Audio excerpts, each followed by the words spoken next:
नमस्कार, मैं हूं ओम द्विवेदी। स्वागत करता हूं आपका स्टडी IQ IAS हिंदी के इस प्लेटफॉर्म पे। और आज जो टॉपिक मैं आपके साथ डिस्कस करने वाला हूं वो है भारत का बढ़ता डिजिटल पब्लिक इंफ्रास्ट्रक्चर, DPI। क्या है ये डिजिटल पब्लिक इंफ्रास्ट्रक्चर? देखिए, आप सब लोग इस चीज़ से वाकिफ़ हैं कि अब हम लोग एक डिजिटल दौर में जा चुके हैं। और एक बहुत बढ़िया सी लाइन जो इस आज के जो आपका आर्टिकल है उसमें जो लिखी गई है वो ये है कि एक बार नहीं, आपका 2 बार फ्रीडम मिली है। ठीक है, हम लोगों को 2 बार फ्रीडम मिली है। एक 1947 में मिली थी और एक फ्रीडम है हमारी जो है डिजिटल फ्रीडम, या आप कह सकते हैं कि जो आपका फाइनेंशियल इंक्लूजन वाली जो चीज़ है, जिसमें कि हमें एक फाइनेंशियल फ्रीडम मिली हुई है। ठीक, कि हम फाइनेंशियली जो चाहें अब आज के दौर में डिजिटल होने की वजह से बिना पर्स को मोबाइल में रखे, बिना पैसों को अपने साथ लिए हुए, सिर्फ एक फ़ोन जो कि डिजिटल है, ठीक है, उस फ़ोन की वजह से हम पूरे यहाँ पे मतलब कहीं भी चले जाएं और जो खर्च करना है, जो शॉपिंग करनी है वो करके आ सकते हैं। ठीक है, तो उसी के ऊपर है। तो बहुत सी चीज़ें जैसे कि आप जो मैंने अभी बोला वो आपके दिमाग में सीधे UPI आपको अट्रैक्ट किया होगा। आप समझ पा रहे होंगे कि मैं UPI के लिए कह रहा था। उसके अलावा और भी चीज़ें हैं, जैसे आपका आधार हो गया, डिजी लॉकर हो गया, डिजी यात्रा हो गया, बहुत सी चीज़ें हैं। ठीक है, तो वो सारी चीज़ें इसमें देखते हैं हम आज। चलिए, क्या है पूरी खबर? तो ये देखिए, आज की जो खबर है, India's DPI catching the next wave, है ना। हमारी जो आगे की जो अब नई जो वेव है वो अब डिजिटल प्लेटफॉर्म की है। ठीक, तो समझते हैं क्या है सारी चीज़ें। और चीज़ों में आगे बढ़ने से पहले मैं आपको एक इंपॉर्टेंट इन्फॉर्मेशन, जो कि हमारा सुपर लर्निंग डे सेल के बारे में है। आपको ऑलरेडी पता है कि स्टडी IQ IAS हिंदी का जो बैच 3 है वो ऑलरेडी लॉन्च हो चुका है, जिसकी शुरुआत 3 अप्रैल से होने वाली है शाम को 6 बजे। लेकिन अभी ये मंथ एंड में एक स्पेशल सेल चल रही है, और अगर आप इसमें अभी एडमिशन ले लेते हैं, कब तक? 31 मार्च तक अगर आप इसमें एडमिशन ले लेते हैं तो सबसे कम प्राइस जो कि 16,999 है, उसमें ये बैच आपको मिल जाएगा। लेकिन कब? जब आप ओम लाइव कोड का इस्तेमाल करेंगे। ठीक है, चलिए आगे बढ़ते हैं और डिजिटल पब्लिक इंफ्रास्ट्रक्चर क्या चीज़ है ये समझते हैं। देखिए, डिजिटल पब्लिक इंफ्रास्ट्रक्चर की अगर मैं जैसे आपसे बात कर रहा हूं तो ये एक ऐसा इंफ्रास्ट्रक्चर है जिसमें एक ओपन सोर्स आइडेंटिटी प्लेटफॉर्म आप कह सकते हैं। देखो भाई, ओपन सोर्स क्यों और आइडेंटिटी प्लेटफॉर्म कैसे है भाई? ये क्योंकि यहाँ से आप आधार को समझिए। देखिए, इसमें आप एप्लीकेशन से अगर चीज़ों को समझेंगे तो बहुत आसानी से समझ में आ जाएगा। आप आधार से समझ लो, ठीक है। आधार, अब जो आपका आधार है उससे आपको कोई भी फैसिलिटी अगर देनी है सरकार को तो क्या करती है? आधार का इस्तेमाल करती है। ठीक है, उसमें उनको रजिस्ट्रेशन करवाना है तो आधार से लिंक करवा लेंगे, रजिस्ट्रेशन। ठीक है, तो आधार के साथ लिंक कर लेंगे। उसके अलावा उनको DBT, डायरेक्ट बेनिफिट ट्रांसफर, ठीक है, डायरेक्ट कोई पैसा है जो किसी स्कीम के तहत आपको पहुंचना है तो आधार से आप लिंक कर लीजिए और सीधे पहुंच जाएगा। ठीक है, आप देख रहे होंगे किसी भी तरह का वेरिफिकेशन करवाना है, ठीक है, वेरिफिकेशन, तो आप आधार के माध्यम से करवा सकते हैं क्योंकि आधार में हमारी सारी डिटेल है।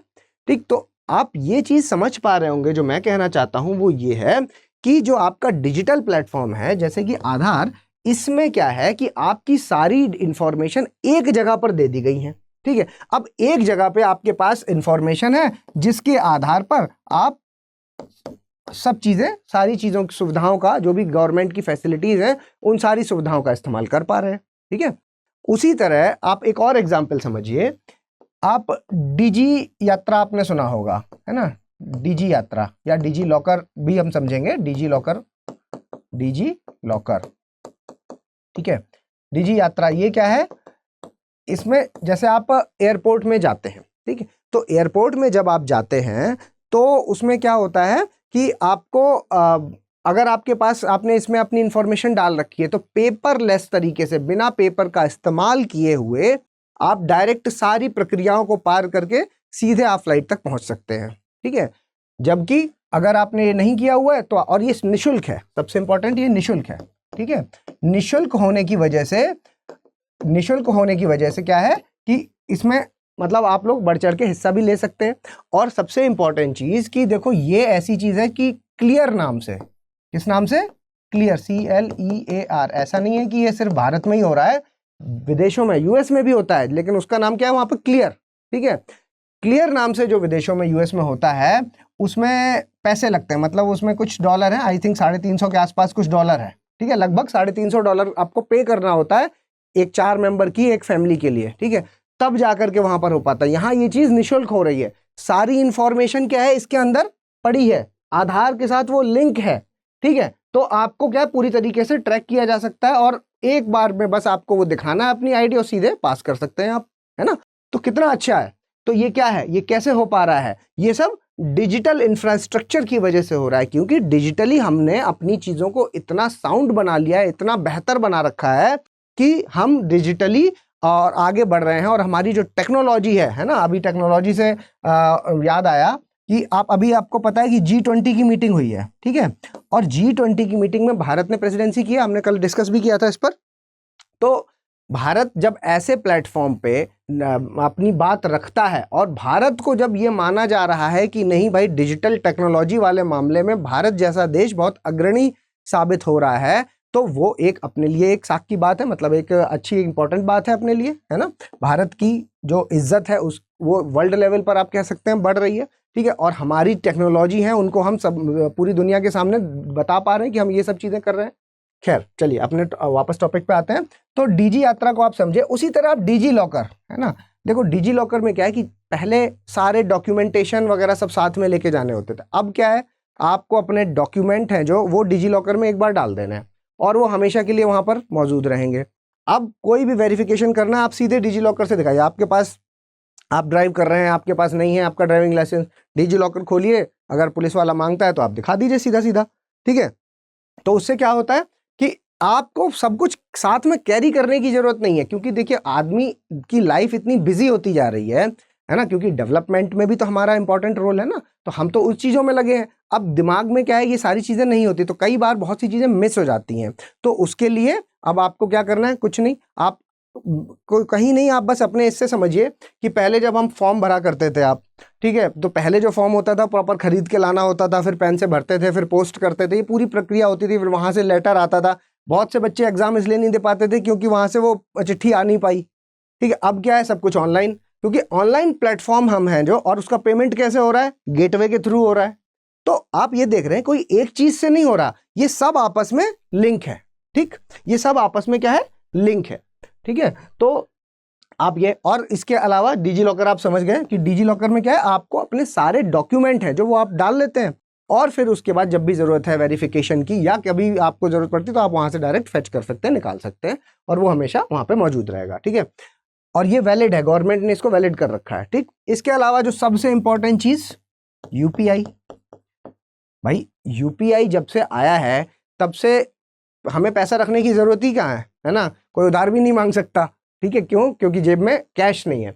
अब ये कैश वाली जो बात बोली मैंने, तो कैश नहीं है जेब में, ये एक बड़ा क्रूड एग्जाम्पल था कि दोस्त आपसे क्या उधारी मांगते हैं, आप कह दो यार है नहीं है, ठीक है, फंस भी जाते हो कि अच्छा चल ठीक है मेरे अकाउंट में ट्रांसफर कर दे, फंस जाते हैं, तो वो वाली बात भी है। लेकिन ये जो एग्जाम्पल मैंने आपको दिया, ये इंटेंशनली दिया क्योंकि यहां जो कैश की बात चल रही है, कैश, ठीक है, तो जो बैंकिंग सिस्टम है, बैंकिंग सिस्टम में क्या माना जाता है कि कैश का इनफ्लो कम से कम होना चाहिए, और जो पैसा है, ठीक है, जो पैसा है वो किसके पास होना चाहिए, पैसा बैंक के पास होना चाहिए। ठीक है, पैसा तो भाई बैंक के पास होगा, लेकिन वो कैश की फॉर्म में नहीं होना चाहिए, मतलब वो उनके अकाउंट में होना चाहिए। अब अगर बैंक में पैसा है तो सारी चीजें चल रही हैं।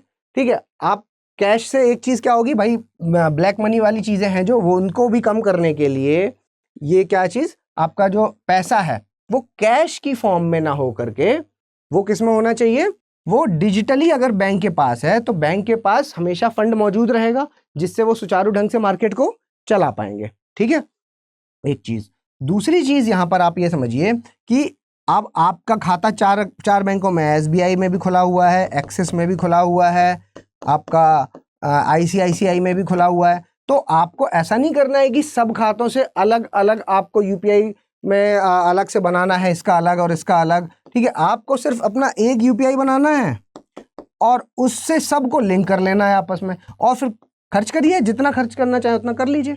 ठीक है। तो ये एक प्रोसेस होता है। तो आप ये सारी चीजें समझ पा रहे होंगे कि जो हम डिजिटल पब्लिक इंफ्रास्ट्रक्चर की बात कर रहे हैं वो ये सारी ऐसी चीजें हैं जो कि पब्लिक के पास मौजूद हैं। ठीक है, पब्लिक के पास ये सारी मौजूद है। अब आप इसी को और भी आप लिंक करना चाहें तो और लिंक कर लीजिए आप जेम ट्रिनिटी से, है ना। ठीक है, जनधन, आधार, मोबाइल, ठीक, तीनों भाई खाता है आपके पास, आधार के साथ वो लिंक है, मोबाइल से आप उसको ऑपरेट कीजिए। ठीक, तो ये सब चीजें हैं। डिजी लॉकर, ठीक है, वही जो हमने अभी बात की। ठीक है, आधार इनेबल्ड पेमेंट सिस्टम, ये सारी चीजें क्या है कि आईएमपीएस, आपको तुरंत पैसा भेजना, आईएमपीएस का प्रयोग कीजिए। तो डिजिटल इंफ्रास्ट्रक्चर के होने से क्या हो गया कि बहुत फायदे हो गए हैं। ठीक है, कंसर्न वाली बात अलग है, लेकिन अभी हम कंसर्न पे नहीं जा रहे हैं। लेकिन हाँ, फायदों की अगर बात करेंगे तो डिजिटल इंफ्रास्ट्रक्चर के बढ़ने से जितनी आसान हो गई है जिंदगी, आप सोचिए पहले कितनी ज्यादा मुश्किल थी इसमें। हर उस काम के लिए जो बिजली का बिल पे करने के लिए आपको वहां घंटों लाइन में लगना पड़ता था, अब आपको याद भी नहीं रखना है कि बिल पे करना है नहीं। आपने एक बार अगर फोन पे वगैरह का यूज करके बिल पे कर दिया तो आपका नोटिफिकेशन आ जाएगा कि इस साल नहीं किया, वो इस मंथ नहीं किया आपने, पिछले मंथ तो किया था। ठीक है, क्या पता आपने गूगल पे से कर दिया हो, लेकिन वो तो कहेगा कि नहीं हमें करो, फिर आपको वहाँ पे डिसेबल करना पड़ेगा। ठीक है, तो वो आपको याद दिलाता रहेगा, तो वो आपकी जिम्मेदारी नहीं है, वो मशीन है। ठीक है, आर्टिफिशियल इंटेलिजेंस यहाँ पर अपना काम कर रहा है, वो मशीन है जिसको ये पता है कि हर महीने ये आदमी ये मतलब इस नाम से बिल जनरेट होता है। ठीक, तो फिर वो आपको बताता रहेगा अलग अलग तरीके के बिल जिसको आप एक क्लिक से कर सकते हैं पे। ठीक है, तो वो सारी चीजें आपको डिजिटल इंफ्रास्ट्रक्चर की वजह से मिल गई हैं। ठीक है, तो ये सारी चीजें और देखते हैं इसमें क्या है। देखिए, इसके अगर सिद्धांतों की आप बात करेंगे तो इसमें अगर डेटा शेयर करना है, ठीक है, तो सहमति के आधार पर ऑब्वियसली अगर आपको आप अगर ऑथराइज करते हैं, ठीक है, किसी की सहमति देते हैं तो ही आपका डेटा शेयर किया जाता है। ठीक है, तो ये है इसमें। इसके अलावा इसमें ज्यादातर लोगों को इंक्लूड करना, समावेशी विकास की अगर हम बात करें, इंक्लूसिव डेवलपमेंट की अगर हम बात करें, तो देखिए ज्यादा से ज्यादा लोग इसमें, आप ऐसे समझिए कि ऐसा बच्चा जो आपने बहुत से ऐसे लोग देखे होंगे जो कंप्यूटर मोबाइल में बहुत ज्यादा परिपक्व नहीं है, बहुत ज्यादा ज्ञान नहीं रखते उस फील्ड में, लेकिन फिर भी यूपीआई का इस्तेमाल कर रहे हैं, है ना। क्यों? क्योंकि उन्हें पता है ना वो उन्हीं की भाषा में आ रहा है। ठीक है, मतलब ऐसा नहीं है कि अभी एक भाषिनी ऐप भी आया था, आपने देखा होगा, तो उसमें क्या है कि लोकल लैंग्वेज का भी इंक्लूजन किया जा रहा है। भाई लोकल भाषा, साधारण भाषा जो आदमी समझ रहा है, अगर वो चीज उसमें सामने दिख जाएगी तो कितना आसान हो जाएगा ऑपरेट करना। तो ऐसा आदमी जो आपका कंप्यूटर चला रहा हो या ना चला रहा हो, फोन पे चला रहा है, गूगल पे चला रहा है, ठीक है, भारत पे चला रहा है, मतलब वो यूपीआई का इस्तेमाल कर रहा है। ठीक, तो समावेशिता के बारे में बोल सकते हैं। निष्पक्षता सबसे इंपॉर्टेंट बात है कि भाई जितना पैसा आपने चाहा उतना ही जाएगा। निष्पक्षता, पारदर्शिता, जो ट्रांसपेरेंसी वाली जो चीज है, ठीक है, ट्रांसपेरेंसी विश्वास आधारित है ना। तो ट्रांसपेरेंसी कैसे कि भाई जितना पैसा आपने किया, यहाँ पे धोखाधड़ी वाली चीज नहीं रह गई अब। ठीक है, अब आपके दिमाग में आ रहा होगा कि सर स्कैम्स भी तो होते हैं, ठीक है, तो पॉजिटिव के साथ नेगेटिव भी नो डाउट रहती हैं चीजें, लेकिन अभी हम अगर इंफ्रास्ट्रक्चर की बात करें तो वो आपके उन चीजों में काउंट होगी कि इनकी समस्याएं क्या है। ठीक है, तो उस पर भी बात कर लेंगे। ठीक है, देखो, लेकिन आपने जितना पैसा चाहा है कि मुझे इतना चाहिए, तो वहां से आपके साथ ऐसा फ्रॉड नहीं होगा कि आपने जितना कहा है, अगर फ्रॉड हुआ भी, उसमें स्कैम भी हुआ, तो भी उतने ही पैसे का होगा जितना आपने डाला होगा उसमें। ठीक है, तो इसलिए ये चीज क्या है कि पारदर्शिता बढ़ रही है इससे। ठीक है, आप जो पहले आपको बैंक की लाइन में लग करके फॉर्म भर के पैसे निकालने कर पड़ते थे या ट्रांसफर करने थे, वो सारी चीजें हैं बहुत आसानी तरीके से कम होती जा रही हैं। ठीक है, जिसमें मतलब आप ये चीज समझ पा रहे होंगे कि डिजिटल प्लेटफॉर्म के आने से बहुत सारी आसानी, लाइफ बहुत आसान बन गई है। ठीक है, तो इससे डिजिटल विभाजन में कमी।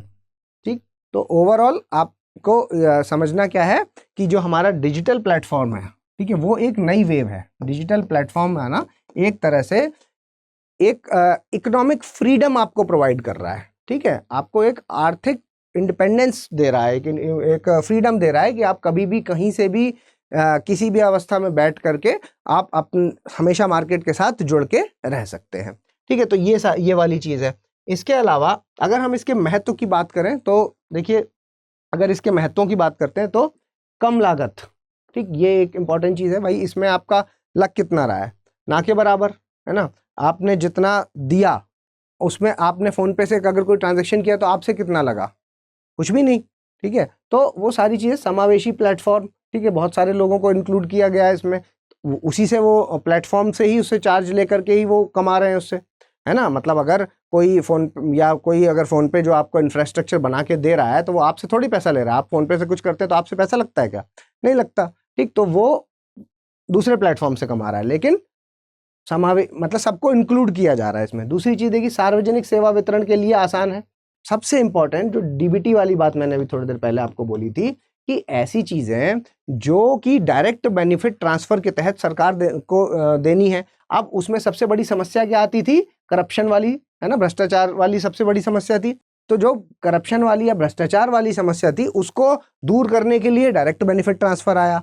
अब डायरेक्ट बेनिफिट ट्रांसफ़र किस तरह से लागू हो, उसको आधार के साथ लिंक किया गया, ठीक है। आधार के साथ लिंक करके बहुत आसान तरीके से सही आदमी तक वो चीज़ पहुंचाई जा सकती है। मतलब आप कह सकते हैं टारगेटेड डिलीवरी हो पा रही है ना। जो डिलीवरी है वो टारगेटेड हो पा रही है, टारगेटेड डिलीवरी इसमें हो पा रही है, ठीक। उसके अलावा डिजिटल छलांग लगाने में उपयोगी। भाई जब हम एक इस कदम पर आ चुके हैं, अभी हम सोचिए, अभी हम सिर्फ डीपीआई की नॉर्मल बात कर रहे हैं, अभी हम चैट जीपीटी वगैरह की तो बात ही नहीं कर रहे हैं, वो तो एक और कदम आगे पहुंच चुका है ना। तो हम और उसका इस्तेमाल हम लोग कर रहे हैं, ठीक है। तो डिजिटल छलांग लगाने में नो डाउट ये बहुत उपयोगी है क्योंकि जब आप एक बेसिक लेवल तक पहुंच चुके हैं तो आपको क्या है, फिर अब आगे आर्टिफिशियल इंटेलिजेंस के लेवल पे जाना है ना। उसके अलावा देखिए निजी क्षेत्र के बाजार में प्रतिस्पर्धा और नवाचार बढ़ेगा, है ना, कंपटीशन बढ़ेगा, हेल्दी कंपटीशन बढ़ेगा। प्राइवेट सेक्टर भी और इंफ्रास्ट्रक्चर लेकर के आएगा कि भाई ये जो है वो और कैसे आसान बनाया जाए और इसमें क्या नए नए तरीके डाले जा सकते हैं, या कौन कौन सी वैल्यू एडेड सर्विसेज, है ना, कौन कौन सी उस तरह की सेवाएं आपको दी जा सकती हैं जो कि दूसरे प्लेटफॉर्म पे आपको जाना पड़ता है सेवा के लिए, तो वो भी इसी में शामिल कर दो साथ में, ठीक। तो वैल्यू एडेड बोलते हैं उसको, तो वैल्यू एडेड सर्विस या नवाचार बढ़ेगा इससे, ठीक है।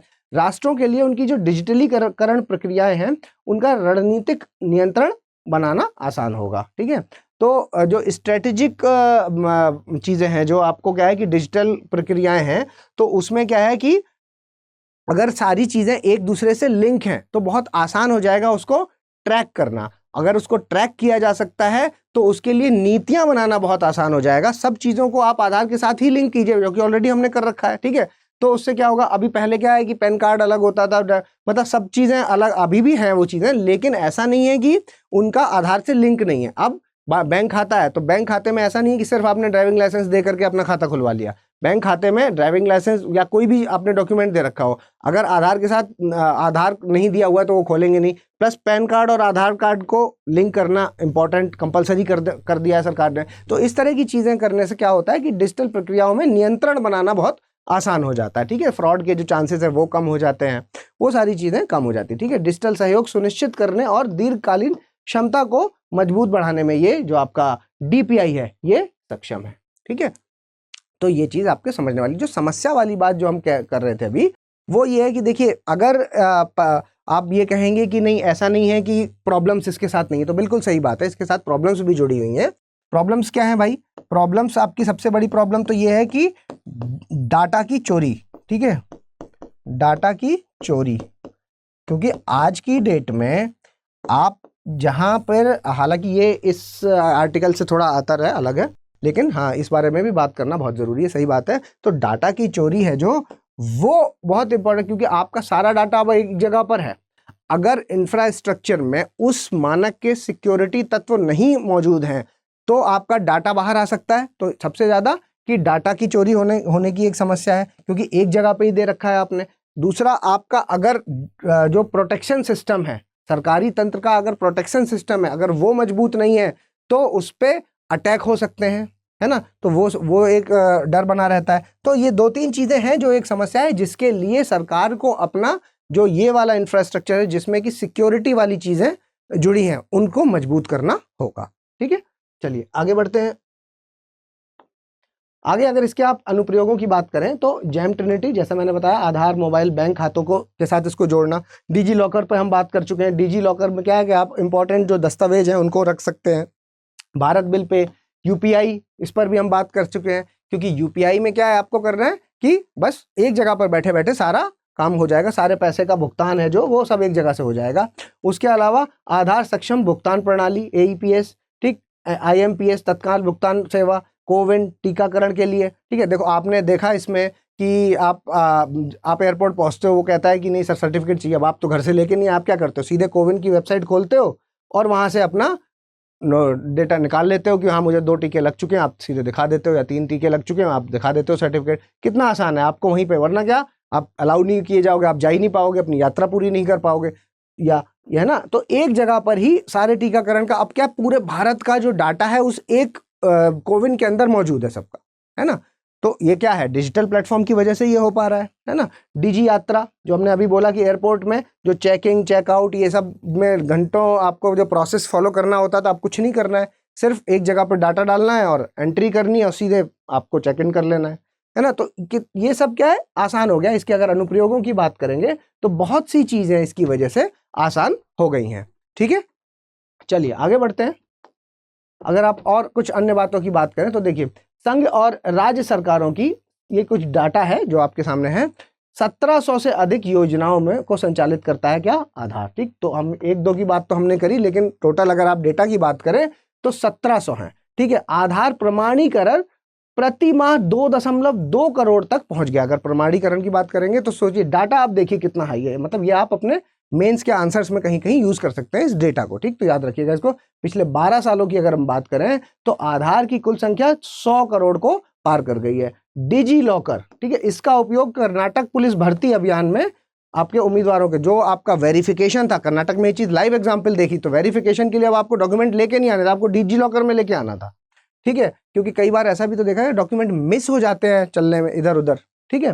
तो मिस होने वाली जो चीज है वो इससे बच जाती है, ठीक। कर्नाटक पुलिस भर्ती में उम्मीदवारों की शैक्षणिक साख को जांचने की में किया गया इससे भर्ती प्रक्रिया में लगभग 6 महीने में कमी आई। हाँ ये इंपॉर्टेंट बात है। देखिए जो प्रोसेस आपका महीनों ले लेता था भाई, जब एक बार आपकी ज्वाइनिंग हो रही है तो उसमें क्या हो रहा है, वेरिफिकेशन चल रहा है। अब जब वेरिफिकेशन चल रहा है तो वेरिफिकेशन में आपको महीनों लग रहे हैं, ठीक। तो वो यहाँ पर बचाए जा रहे हैं, ठीक है। 6 महीनों की कमी देखने को मिली, तो इन्होंने प्रूफ करके दिखाया कि भाई डिजी लॉकर का प्रैक्टिकल एप्लीकेशन देख लीजिए।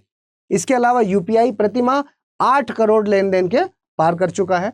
उसके बाद मूल्य के हिसाब से प्रति माह 180 बिलियन डॉलर का लेन देन करता है, और प्रति वर्ष भारत की जो सकल घरेलू उत्पाद है उसमें 65% में की वृद्धि आई है ना, क्योंकि ट्रांजैक्शंस बढ़ गए हैं इस चीज से, ठीक है। डिजिटल, और सबसे इंपॉर्टेंट क्या हुआ है, ट्रांसपेरेंसी है। जो पैसा है वो मार्केट में ही है, मतलब कैश निकल करके रखा नहीं है, लोगों के पास जमा नहीं हो गया है, ठीक है। यूज भी आ रहा है और मार्केट में पैसा भी है, ठीक। तो कितना बढ़िया डिजिटल प्लेटफॉर्म की वजह से ये सारी चीजें हो पा रही हैं, ठीक है। तो ये था हमारा आज का लेक्चर। आशा करता हूँ आपको ये लेक्चर पसंद आया होगा, तो प्लीज़ लाइक शेयर और सब्सक्राइब कर दीजिएगा। अगर आप मुझे कुछ सजेशन देना चाहें तो प्लीज़ कमेंट बॉक्स में बता दें, या फिर om.narayan@studyIQ.com पे आप मुझे मेल भी कर सकते हैं। @omdivedi007 मेरा टेलीग्राम का यूज़र नेम है, जिस पर आप मुझे सर्च करके पहुँच सकते हैं। और ये मेरा चैनल है ओम द्विवेदी स्टडी IQ, जिस पर आप मुझे करंट अफेयर्स के लिए फॉलो कर सकते हैं। ये वाली जो PDF है ये मैं इसी टेलीग्राम चैनल पर आपके साथ शेयर कर दूंगा। तो जल्दी मिलेंगे अपने अगले लेक्चर के साथ, तब तक के लिए धन्यवाद।